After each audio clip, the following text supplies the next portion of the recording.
Warahmatullahi wabarakatuh. Selamat pagi, selamat siang, dan sebagainya. Jika ini sudah, kita di sini sebagai kelompok tiga ingin mempresentasikan tentang hasil wawancara tentang kepemimpinan bisnis yang sudah kita lakukan. Yaitu studi kasusnya itu adalah Westfield, di mana itu milik seorang kakak tingkat kita, kakak tingkat 23, yang bernama Westfield itu adalah sebuah F&B ayam dan operasi dulu ya mirip-mirip kebab gitu lah.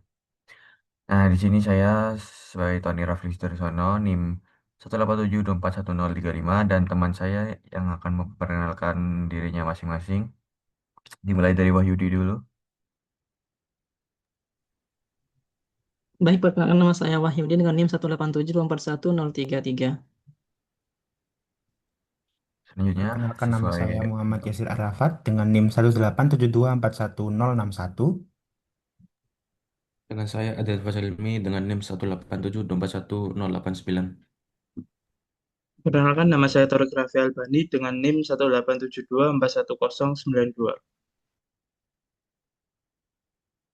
baik langsung ke slide selanjutnya untuk menjelaskan tentang analisis kita. Nah, dijelaskan oleh Wahyudi ya. Silakan Baik, Wahyudi. untuk pertama-tama di latar belakang kita melakukan wawancara ini, yaitu adalah tentang kepemimpinan yang menjadi faktor penentu keberhasilan bisnis. Karena pemimpin itu tidak hanya mengelola sumber daya, tetapi juga menginspirasi, memotivasi, dan mengarahkan tim menuju visi bersama. Tujuan dari wawancara kami yaitu untuk yang pertama adalah mengidentifikasi gaya dan karakter kepemimpinan di Rapsville. Kemudian yang kedua adalah menggali core values dan prinsip non-negotiable pemimpin. Kemudian yang ketiga adalah memahami motivasi tim, manajemen konflik, dan proses keputusan. Yang terakhir adalah mendokumentasikan pelajaran kepemimpinan dari pengalaman yang nyata. Untuk metode pengumpulan data yang kami lakukan adalah kami melakukan wawancara semi terstruktur yang dilakukan secara langsung agar pertanyaan tetap terarah, tetapi narasumber tetap leluasa menjelaskan pengalaman, nilai, dan refleksi kepemimpinannya secara mendalam. Untuk narasumber yang kami ambil adalah kakak tingkat kami yaitu Adnan Nabil yang menjadi founder dan CEO di perusahaannya yaitu Rapsfield. Next. Untuk profil narasumbernya dan konteks dari perusahaan Rapsfield itu sendiri, yaitu yang pertama Adnan Nabil Hidayatullah. Itu adalah mahasiswa Sistem Informasi Angkatan 2023 di Universitas Airlangga. Narasumber kami ini memiliki minat kuat pada data analytics dan business analysis. Dia juga aktif mengembangkan kemampuan Python serta sertifikasi dasar AI dan data analytics. Kemudian juga terlibat dalam organisasi dan kepanitiaan yang beliau gunakan untuk mengasah komunikasi serta kepemimpinan. Kemudian sekarang juga berperan sebagai CEO startup F&B yang bernama Rapsfield untuk menerapkan ilmunya secara langsung. Kemudian Kak Adnan ini juga punya slogan yaitu adalah tentang pemimpin. Pemimpin adalah ujung tombak keputusan strategis, tetapi keputusan terbaik lahir dari diskusi yang komprehensif bersama tim. Kemudian Rapsfield sendiri, Rapsfield ini adalah usaha food and beverage yang berfokus dalam konsistensi kualitas produk, kecepatan operasional, dan koordinasi tim yang solid. Untuk fokus kepemimpinan dari Kak Adnan Nabil ini adalah untuk pertama menentukan arah bisnis jangka panjang, kedua merancang strategi pemasaran, dan yang terakhir adalah mengembangkan akuisisi pelanggan yang baru. Next. Selanjutnya ada karakter, nilai, dan prinsip inti kepemimpinan. Yang pertama ada kualitas pribadi. Jadi Kak Adnan menekankan prinsip clarity, yaitu visi dan arah organisasi harus jelas agar seluruh tim memahami tujuan bisnis. Dan yang kedua ada responsibility, yang dimana pemimpin bertanggung jawab penuh atas dinamika dan kesalahan tanpa melemparkan kesalahan ke tim. Yang kedua ada core values, yang ada kolaborasi, yang dimana diskusi menjadi fondasi sebelum keputusan strategis diambil. Dan saling percaya, chemistry yang kuat antara anggota tim diperlukan agar semua bergerak dalam satu visi. Lalu ada prinsip non-negotiable, yang dimana kualitas produk dalam konteks F&B, kualitas dan kepatuhan pada SOP wajib dijaga karena memperhatikan integritas bisnis di mata pelanggan. Implikasinya, SOP itu harus konsisten dan setiap anggota bertanggung jawab pada mutu kerja. Gaya pemimpinan yang diterapkan. Yang pertama ada visioner, mendorong tim untuk memahami arah, target, jangka panjang, dan masa depan bisnis perfilih. Yang kedua ada instruksional, saat kondisi menuntut arah yang jelas, pemimpin mengambil peran lebih besar agar eksekusi tetap terarah. Yang ketiga ada situasional, pendekatan berubah sesuai situasi, memberi ruang inovasi saat kondusif, bertindak cepat saat mendesak. Implikasi pada pengambilan keputusan. Pada situasi normal, diskusi bersama tim untuk mencari akar masalah hingga mencapai kesepakatan bersama. Saat situasi darurat, keputusan diambil mandiri untuk minimalkan resiko dan kerugian operasional. Saat kesimpulan analitis, profil kepemimpinan keadaan paling dekat dengan gaya transformasional dan situasional.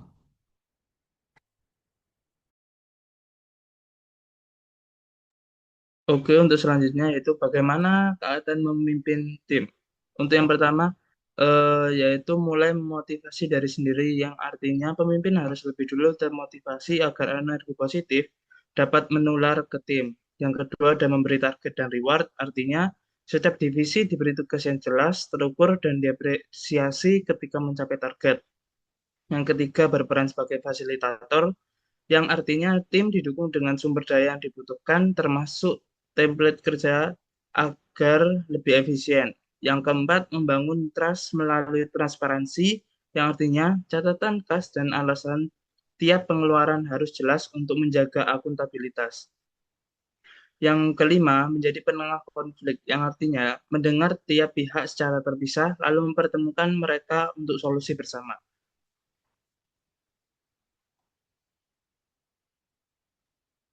Selanjutnya itu kekuatan kepemimpinan dan area pengembangan. Eh, untuk kekuatan yang pertama yaitu fisik kuat dan mampu mengkomunikasikan arah bisnis secara jelas. Jadi bukan hanya tahu mau kemana, tapi juga bisa memastikan tim memahami tujuan tersebut. Yang kedua dalam hal transparansi dan akuntabilitas, terutama dalam keuangan. Ini penting karena kepercayaan tim sangat bergantung pada keterbukaan seorang pemimpin. Yang ketiga, bersifat reflektif dan mau mengevaluasi diri. Yang keempat, empatik sehingga membangun kepercayaan sosiologis dalam tim. Yang kelima, adaptif dalam memilih keputusan kolaboratif maupun sendiri. Namun, masih ada beberapa area pengembangan. Misalnya, perlu membangun struktur manajerial dan job description yang lebih jelas sejak awal agar peran tiap orang tidak tumpang tindih. Kemudian, dalam pengambilan keputusan strategis perlu dilakukan analisis atau due diligence yang lebih matang agar resiko bisa diminimalkan. Selain itu, delegasi juga perlu diperkuat supaya beban kerja tidak terpusat pada satu orang saja. Dan terakhir, penting untuk meningkatkan kesiapan dalam survei lokasi dan analisis resiko operasional. Terus pelajaran yang bisa kita ambil yaitu bahwa pertumbuhan bisnis tidak hanya butuh kecepatan, tapi juga perencanaan struktur dan analisis resiko yang matang.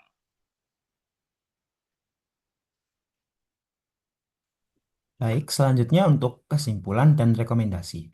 Untuk kesimpulan, gaya kepemimpinan yang diterapkan menunjukkan perpaduan antara pendekatan visioner dan instruksional yang mampu menyesuaikan diri dengan kondisi yang ada. Budaya organisasi dibangun di atas nilai-nilai utama berupa kolaborasi, kepercayaan, dan kualitas. Dalam praktiknya, transparansi keuangan berfungsi sebagai sarana penting untuk memperkuat kepercayaan tim. Di sisi lain, kemampuan melakukan refleksi dan evaluasi diri menjadi keunggulan utama Kak Adnan dalam menjalankan perannya sebagai pemimpin. Untuk rekomendasi, untuk pengembangan ke depan, disarankan agar penyusunan job description yang jelas dan terstruktur dilakukan sejak tahap awal pendirian bisnis. Setiap pengambilan keputusan strategis besar sebaiknya didukung oleh proses due diligence yang menyeluruh. Selain itu, perlu adanya formalisasi dalam sistem pendelegasian wewenang agar tidak bergantung pada satu individu saja. Terakhir, pengembangan sistem dokumentasi kepemimpinan penting dilakukan sebagai acuan dalam mendukung pertumbuhan organisasi di masa yang akan datang. Berikut untuk dokumentasi sesi wawancara pada Selasa 21 April 2026 pukul 8 malam. Selanjutnya akan saya kembalikan kepada moderator. Nah, sebagai penutup dari analisis yang telah kami paparkan ini, dapat kita pahami bahwa kepemimpinan dalam bisnis itu tidak hanya soal mengambil keputusan, tapi juga tentang bagaimana membangun kepercayaan, menjaga kualitas, dan mampu beradaptasi dengan berbagai situasi. Seperti yang sudah disebutkan teman saya tadi tentang analisis studi kasus Freshfield, menunjukkan bahwa kombinasi antara visi yang jelas, kolaborasi tim, serta transparansi menjadi faktor penting untuk menciptakan kepemimpinan yang efektif. Namun di sisi lain, perencanaan yang matang dan sistem yang terstruktur juga tidak kalah penting untuk mendukung kelanjutan bisnis ke depan. Kami berharap analisis kami dari kelompok 3 ini memberikan insight dan pembelajaran bagi kita semua, khususnya memahami karakter pemimpin dari Kak Adnan tadi yang sudah kita wawancarai untuk mempengaruhi keberhasilan sebuah organisasi. Sekian presentasi dari kelompok 3. Mohon maaf apabila terdapat kekurangan. Terima kasih atas perhatian Pak Badrus dan teman-teman yang lainnya. Wassalamualaikum warahmatullahi wabarakatuh. Waalaikumsalam.